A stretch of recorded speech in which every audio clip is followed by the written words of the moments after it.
అసెంబ్లీకి పిలవాలి, అవమానించాలి. సీఎం రేవంత్ లక్ష్యం ఇదేనా? ఏ అంశం మీద డిస్కషన్ జరిగినా కేసీఆర్ సభకు ఎందుకు రారని ప్రశ్న పదే పదే కేసీఆర్ జపం చేస్తున్న రేవంత్. అసెంబ్లీ మొదలైనప్పటి నుంచి ఇదే తంతు. సీఎం స్థాయిలో ఉన్న రేవంత్ మాట తీరు, ఆయన వాడుతున్న భాష పైన విస్తృత చర్చ జరుగుతూ ఉంది. ఇదేం భాష అని చర్చించుకుంటున్న జనం. ఇక్కడ చూడండి ఒకసారి.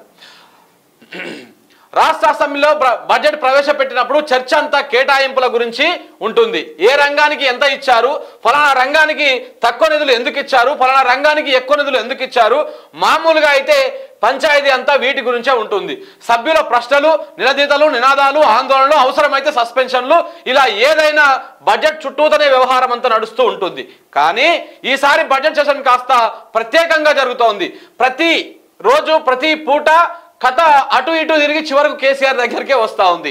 సీఎం మొదలు అధికార పార్టీ ఎమ్మెల్యేల దాకా ప్రతి ఒక్కరూ కేసీఆర్ సభకు రావాల్సిందేనని పట్టుబడతా ఉన్నారు. ఏ సందర్భం అయినా, ఏ చర్చ అయినా దాన్ని తీసుకెళ్లి కేసీఆర్ కు ముడిపెడతా ఉన్నారు. అయితే ఇంతలా వీళ్ళంతా కేసీఆర్ జపం ఎందుకు చేస్తున్నారనేది సర్వత్రా చర్చ జరుగుతూ ఉంది. ఎందుకు చేస్తున్నాడంటే ఈ మహానుభావుడు టార్గెట్ ఏదంటే చెప్తా. ఇప్పుడు కొంచెం కూలంకషంగా చెప్దాం.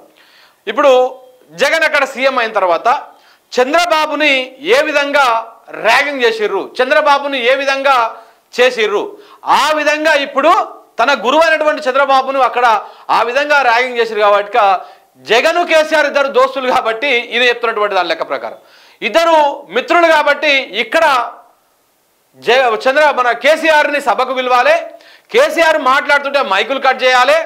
మాట్లాడుతుంటే ఇప్పుడు సీఎం రేవంత్ ఏ విధంగా చిల్లర మాటలు, మరీ చిల్లర మాటలు, దిగజారి కుర్చ మాటలు ఏవైతే మాట్లాడుతూ ఉన్నాడో ఆ కుర్చ బుద్ధితోటి ఆ మాటలన్నీ ఆయన మీద ప్రదర్శించాలి.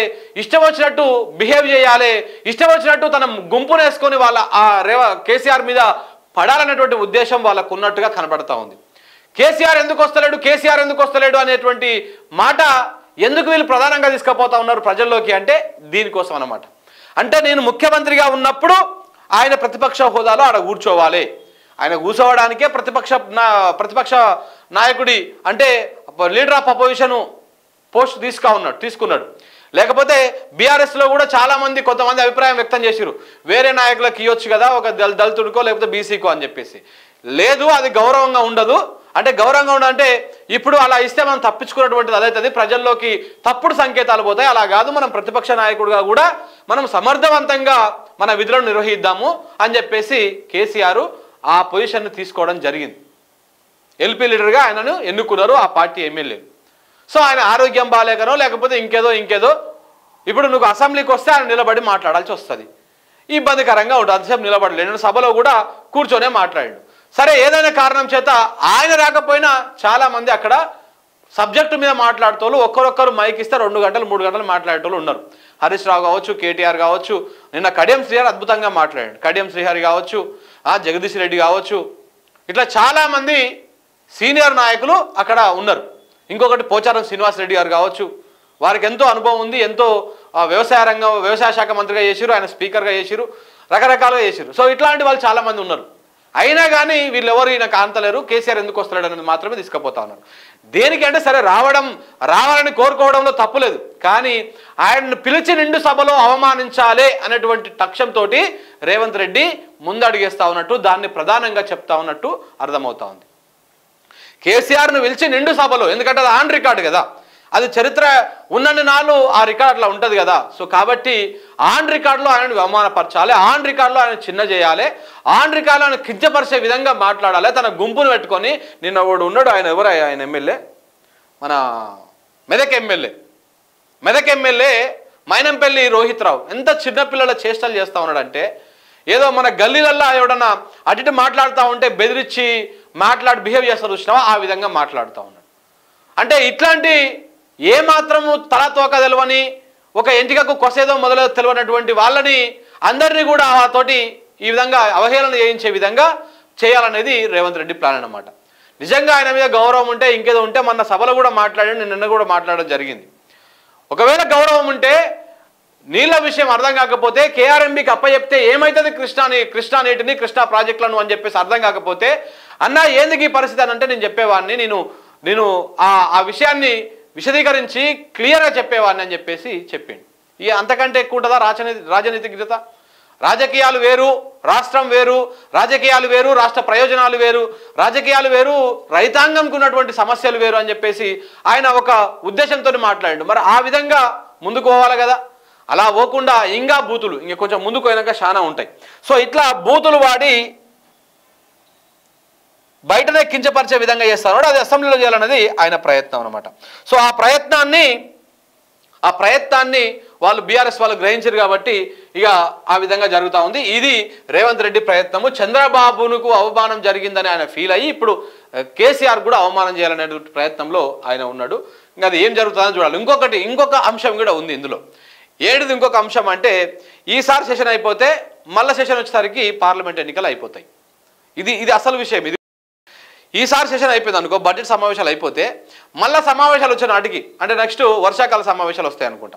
ఆ వర్షాకాల సమావేశాలు వచ్చే నాటికి పార్లమెంట్ ఎన్నికలు అయిపోతాయి. పార్లమెంట్ ఎన్నికల్లో కనుక పైన కాంగ్రెస్ పార్టీ ప్రభావం చూపించకపోతే, అధికారంలోకి రాకపోతే కేంద్రంలో బీజేపీ పార్టీ మూడవసారి అధికారంలోకి వస్తే ఇక కాంగ్రెస్ పార్టీ పరిస్థితి చాలా ఆగమ్య గోచరంగా ఉంటుంది.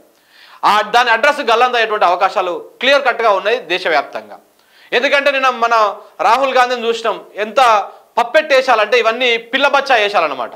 ఎక్కడ కూడా ఆయన లోపల పరిణితి ఉన్నట్టు ఎక్కడ కనపడతలేదు. మీకు ఒకసారి చూపిస్తా ఆ వీడియో. అంటే చిల్లర ఒక రాజకీయ నాయకుడికి ఉండే లక్షణాలు ఒక్కటి కూడా ఉన్నట్టు కనపడతలేవు. ఇగో ఒకసారి ఇక్కడ చూడండి మిత్రులారా. ఇగో ఆయన బస్సు యాత్ర చేస్తా ఉంటే ఆ బస్సు యాత్రకు జనాలు గతిలేరు. ఇక ఈయననేమో ఇక్కడ చూడు ఎట్లా కూర్చున్నాడు. ఇక్కడ కాలు పెట్టి దీని పెట్టి గబ్బర్ సింగ్ కూర్చుంటాడు చూసినావా, పవన్ కళ్యాణ్ సినిమాలో గబ్బర్ సింగ్ కూర్చొని పోతుంటాడు చూసినావా, సేమ్ అట్లా కూర్చొని నువ్వు ఏదో టైంపాస్కి పిక్నిక్ యాత్రలు చేసేటట్టు ఉంది తప్ప ఎక్కడ కూడా అది అనిపిస్తలేదు.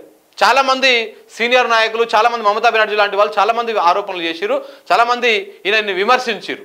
ఆయన ఏమో భారత్ జోడో యాత్ర కాదు, అదేదో పిక్నిక్ చేస్తూ ఉన్నాడు, ఆయన టైంపాస్ కోసం, వీడియోల కోసం, రీల్స్ కోసం చేస్తున్నట్టు అనిపిస్తూ ఉందని చెప్పేసి వారే అన్నారు. నితీష్ కుమార్ కావచ్చు, ఈయన కావచ్చు, ఇట్లాంటి వారు ఎవరైతే కాంగ్రెస్ పార్టీ ఇండియా కూటమి నుంచి బయటకు వెళ్ళిపోయారో వాళ్ళందరూ మాట్లాడే మాట ఇట్లా చిన్నపిల్లల వేషాలు.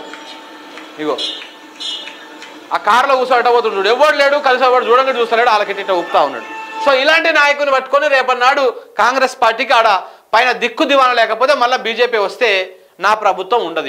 ఏడా తెలంగాణ రాష్ట్రంలో ఈయన ప్రభుత్వం ఉండదు. మోడీ ఈయన ముక్కుకు తాడేస్తాడు. బిడ్డ నువ్వు వచ్చి నీ గుంపులంతా తీసుకొని వచ్చి బీజేపీలో జాయిన్ అయిపోయి బీజేపీకి సపోర్ట్ చేస్తేనేమో సరిపోతుంది, లేకపోతే నీకు మళ్ళీ నీ చిప్పకిడు తినాల్సిన పరిస్థితి వస్తుంది. నీకు కేసు ఎట్లాగా ఉంది, ఆ కేసుని ఏ విధంగా చేసుకోవాలనో ఆ విధంగా చేసుకుంటాం మేము, మాకు అది తెలుసు అని చెప్పేసి. ఇప్పుడు ఆయన దొరికిండు కాబట్టి అడ్డంగా ఏ విధంగా ఆడిచ్చినా ఆడాలి. అదే కేసీఆర్ విషయంలో మోడీ ఏ విధంగా ఆడిద్దామన్నా అలా కుదరలేదు, ఎందుకంటే ఏం లేవు కాబట్టి పెద్దగా. సో కాబట్టి ఈ విధమైనటువంటి ఆందోళన కూడా ఆయన లోపల ఉంది.